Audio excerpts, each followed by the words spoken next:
ನಮಸ್ತೆ ಸ್ನೇಹಿತರೆ. ಕಳೆದ ವಾರ ಪೊಲೀಸ್ ಅರಾಜಕತೆ ವೈಫಲ್ಯದ ಬಗ್ಗೆ ಮಾತನಾಡಿದ್ದೆ.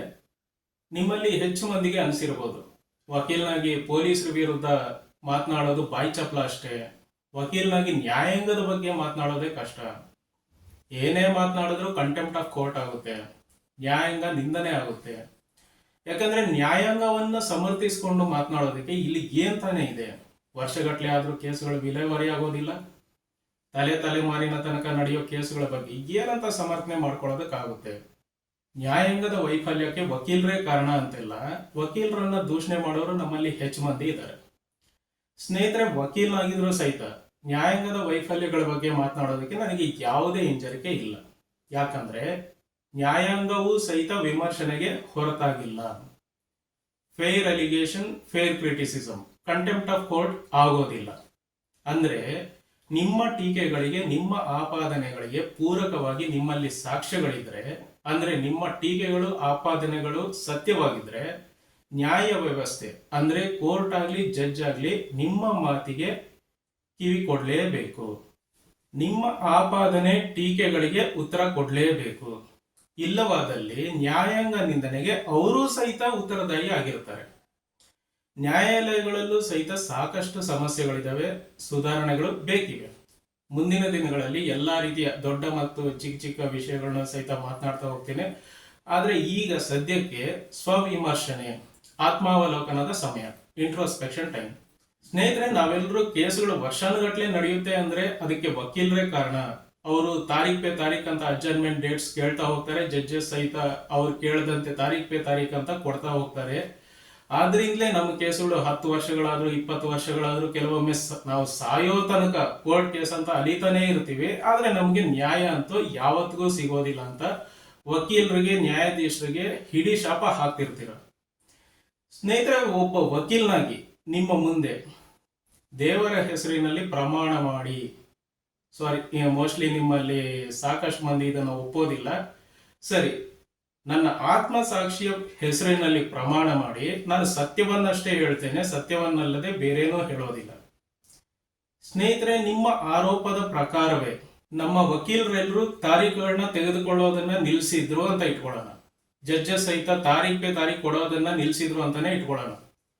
ಇಲ್ಲಿ ವಕೀಲರು, ನ್ಯಾಯಾಧೀಶರು ಸಮನ್ವಯದಿಂದ ನಿಮ್ಮ ನ್ಯಾಯದ ಬಗ್ಗೆ ಅಷ್ಟೇ ಯೋಚನೆ ಮಾಡ್ತಾ ಕೆಲಸ ಮಾಡ್ತಿದ್ದಾರೆ ಅಂತ ಇಟ್ಕೊಳ್ಳೋಣ. ಸ್ನೇಹಿತರೆ, ನಿಮ್ಗೆ ಅರಗಿಸ್ಕೊಳ್ಳೋದಕ್ಕೆ ಆಗದೆ ಇರುವಂತ ನಿಜ ಹೇಳ, ಇಷ್ಟೆಲ್ಲ ಆದ್ರೂ ಸಹಿತ ನಿಮ್ಮ ಕೇಸುಗಳು ಸ್ಪೀಡ್ ಅಪ್ ಆಗೋದಿಲ್ಲ, ಬೇಗ ವಿಲೇವಾರಿ ಆಗೋದಿಲ್ಲ. ಹೆಚ್ಚಂದ್ರೆ 10 ವರ್ಷ ತೆಗೆದುಕೊಳ್ತಿದ್ದ ಕೇಸು 9 ವರ್ಷ ತೆಗೆದುಕೋಬಹುದು ಅಷ್ಟೇ. ಅಂದ್ರೆ ನಿಮ್ಮ ಸ್ಲೋ ಜಸ್ಟಿಸ್, ನಿಧಾನಗತಿಯ ನ್ಯಾಯ ವಿಲೇವಾರಿಯಲ್ಲಿ ವಕೀಲರ ಪಾತ್ರ ಚಿಕ್ಕದು, ಟಿಪ್ ಆಫ್ ದ ಐಸ್ಬರ್ಗ್ ಇದ್ದಂತೆ. ನಿಜವಾದ ಸಮಸ್ಯೆಗಳು ಬರಿಗಣ್ಣಿಗೆ ಕಾಣೋದಿಲ್ಲ. ಇಲ್ಲಿ ಸ್ಕೇಪ್ ಕೋಟ್ ಅಂತ ಸಿಗೋದು ವಕೀಲರಷ್ಟೇ, ಅಥವಾ ಅವರನ್ನ ಮಾತ್ರ ಇದಕ್ಕೆಲ್ಲ ಕಾರಣ ಅನ್ನೋ ತರದಲ್ಲಿ ಎಲ್ಲವನ್ನು ಬಿಂಬಿಸಲಾಗಿದೆ. ಹಾಗಂತ ಇಲ್ಲಿ ವಕೀಲರೆಲ್ಲರೂ ಪ್ರಾಮಾಣಿಕರು, ಸತ್ಯವಂತರು, ನ್ಯಾಯಪ್ರಿಯರು ಅಂತೆಲ್ಲ ಸರ್ಟಿಫೈ ಮಾಡ್ತಾ ಇಲ್ಲ. ಎಲ್ಲಾ ಕ್ಷೇತ್ರದಲ್ಲೂ ಇರೋ ತರನೇ ಇಲ್ಲೂ ಸಹಿತ ಅಲ್ಪರು, ಅಪ್ರಾಮಾಣಿಕರು, ಅಯೋಗ್ಯರು ಇದ್ದೇ ಇದ್ದಾರೆ. ನಾವು ಅವರನ್ನ ಕಂಟ್ರೋಲ್ ಮಾಡೋ ಬಗ್ಗೆ ಯೋಚನೆ ಮಾಡದೆ ವ್ಯವಸ್ಥೆಯ ಬಗ್ಗೆ ಯೋಚನೆ ಮಾಡಿದ್ರೆ ತಾನಾಗಿ ಇವರ ಸಂಖ್ಯೆ ಕೂಡ ಕಡಿಮೆ ಆಗುತ್ತೆ. ಸರಿ, ಮಾತು ಜಾಸ್ತಿ ಆಯ್ತು, ನಿಜವಾದ ಸಮಸ್ಯೆ ಬಗ್ಗೆ ಹೇಳಪ್ಪ ಅಂದ್ರೆ, ಸ್ನೇಹಿತರೆ, ಇದನ್ನ ಎಕ್ಸ್ಪ್ಲೇನ್ ಮಾಡೋದಕ್ಕೆ ನನ್ನದೇ ಒಂದು ಚಿಕ್ಕ ಅನುಭವ ಹೇಳ್ತೀನಿ. ನಾನು ಆಗಷ್ಟೇ ವಕೀಲ ವೃತ್ತಿಗೆ ಎನ್ರೋಲ್ ಆಗಿದ್ದೆ. ನನ್ನ ಸೀನಿಯರ್ 2 ಫೈಲ್ ಕೊಟ್ಟು ಡೇಟ್ ತಗೊಳ್ಳೋದಕ್ಕೆ ಇನ್ಸ್ಟ್ರಕ್ಷನ್ ಕೊಟ್ಟಿದ್ರು. ಒಂದು ಕೇಸ್ನಲ್ಲಿ ಲಾಂಗ್ ಡೇಟ್ ಬೇಕಿತ್ತು, ಅಂದ್ರೆ ತುಂಬಾ ದಿನಗಳ ಕಾಲಾವಕಾಶ ಬೇಕಿತ್ತು. ಇನ್ನೊಂದು ಕೇಸ್ನಲ್ಲಿ ಶಾರ್ಟ್ ಡೇಟ್ ಬೇಕಿತ್ತು. ಎರಡೂ ಕೇಸ್ಗಳು ಸಿಟಿ ಸಿವಿಲ್ ಕೋರ್ಟ್ನ ಒಂದೇ ಕೋರ್ಟ್ ಹಾಲ್ನಲ್ಲಿ ಇದ್ವು. ಹೋದೆ, ಮೊದಲನೇ ಕೇಸ್ ಕರೆದ್ರು. ನಾನು ಲಾಂಗ್ ಡೇಟ್ ಕೇಳಿದೆ. ಜಡ್ಜ್ ಫೈಲ್ ನೋಡ್ತಾ ಹೇಳಿದ್ರು, ವಕೀಲರೇ, ಇದು ಹಳೆ ಕೇಸು, ಇಲ್ಲಿ ನೋಡಿ ಎಷ್ಟು ಪೆಂಡಿಂಗ್ ಕೇಸಸ್ ಇದೆ ಅಂತ, ಲಾಂಗ್ ಡೇಟ್ ಕೊಡೋದಕ್ಕಾಗೋದಿಲ್ಲ ಅಂದ್ರು. ಸ್ವಲ್ಪ ಸಮಯದ ನಂತರ ಇನ್ನೊಂದು ಕೇಸ್ ಕರೆದ್ರು. ಸ್ವಾಮಿ, ಇದ್ರಲ್ಲಿ ಶಾರ್ಟ್ ಡೇಟ್ ಬೇಕಿದೆ ಅಂದೆ. ಜಡ್ಜ್ ಫೈಲ್ ನೋಡ್ತಾ ಹೇಳಿದ್ರು, ಇಲ್ಲಿ ನೋಡಿ ಎಷ್ಟು ಪೆಂಡಿಂಗ್ ಕೇಸಸ್ ಇದೆ ಅಂತ, ನಿಮ್ಮ ಕೇಸ್ ಬೇಗ ತೆಗೆದುಕೊಳ್ಳೋದಕ್ಕೆ ಆಗೋದಿಲ್ಲ ಅಂದ್ರು. ಇನ್ನೂ ಪ್ರೊಫೆಷನ್ಗೆ ಹೊಸಬನಾದ ನನಗೆ ಇದು ಅರ್ಥ ಆಗೋದಕ್ಕೆ ಸಾಕಷ್ಟು ಸಮಯ ತಗೋತು. ಏನಪ್ಪಾ ಇದು ಲಾಂಗ್ ಡೇಟ್ ಕೇಳಿದ್ರು ಪೆಂಡಿಂಗ್ ಕೇಸಸ್ ಹೆಚ್ಚಾಗಿದೆ ಅಂತ ಕೊಡ್ಲಿಲ್ಲ, ಶಾರ್ಟ್ ಡೇಟ್ ಕೇಳಿದ್ರು ಪೆಂಡಿಂಗ್ ಕೇಸಸ್ ಹೆಚ್ಚಾಗಿದೆ ಅಂತ ಕೊಡ್ಲಿಲ್ಲ. ಸೊ ಸಮಸ್ಯೆ ಎಲ್ಲಿದೆ? Huge pending cases. ಒಬ್ಬ ನ್ಯಾಯಾಧೀಶರ ಕೈಯಲ್ಲಿ ದಿನಕ್ಕೆ 30ರಿಂದ 40, ಹೆಚ್ಚಂದ್ರೆ 50 ಕೇಸ್ಗಳನ್ನ ವಿಲೇವಾರಿ ಮಾಡಬಹುದು ಅಂತ ಇಟ್ಕೊಳ್ಳೋಣ.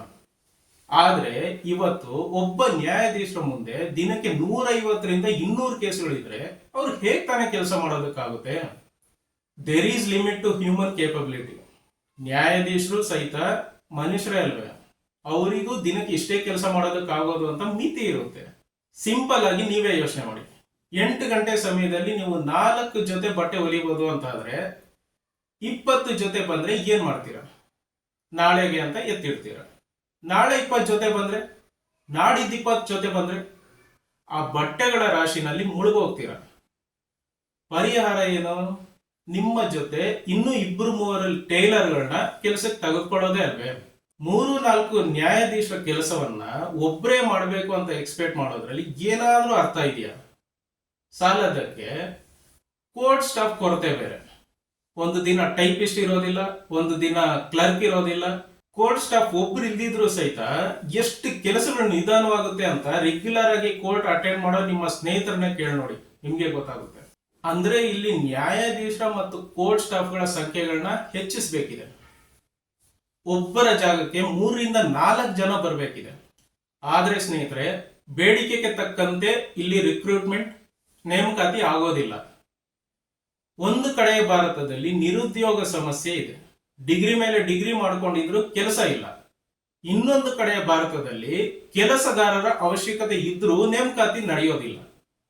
ಈ ಎರಡೂ ಕಡೆಯ ಭಾರತವನ್ನ ಒಂದು ಕಡೆ ಸೇರೋದಕ್ಕೆ ನಮ್ಮ ರಾಜಕಾರಣಿಗಳು ಬಿಡೋದಿಲ್ಲ. ಯಾಕಂದ್ರೆ ಈಗ ನಮ್ಮ ವಿಷಯದಲ್ಲೇ ನೋಡಿ, ಬಲಿಷ್ಠ ನ್ಯಾಯ ವ್ಯವಸ್ಥೆ ಅವರ ಅಧೋಗತಿಗೆ ಕಾರಣವಾಗಬಹುದು ಅನ್ನೋದೇ ಅವರ ಭಯ. ರಾಜಕಾರಣಿಗಳು ಸಮಸ್ಯೆಗಳನ್ನ ನೋಡೋದಿಲ್ಲ ಅಂದಾಗ ನಾವೇನ್ ಮಾಡಬೇಕು? ಮುಂದಿನ ವಾರ ಚರ್ಚೆ ಮುಂದುವರಿಸೋಣ. ನಿಮ್ಮ ತಾಳ್ಮೆಗಾಗಿ ಧನ್ಯವಾದಗಳು. ಜೈ ಕರ್ನಾಟಕ, ಜೈ ಹಿಂದ್.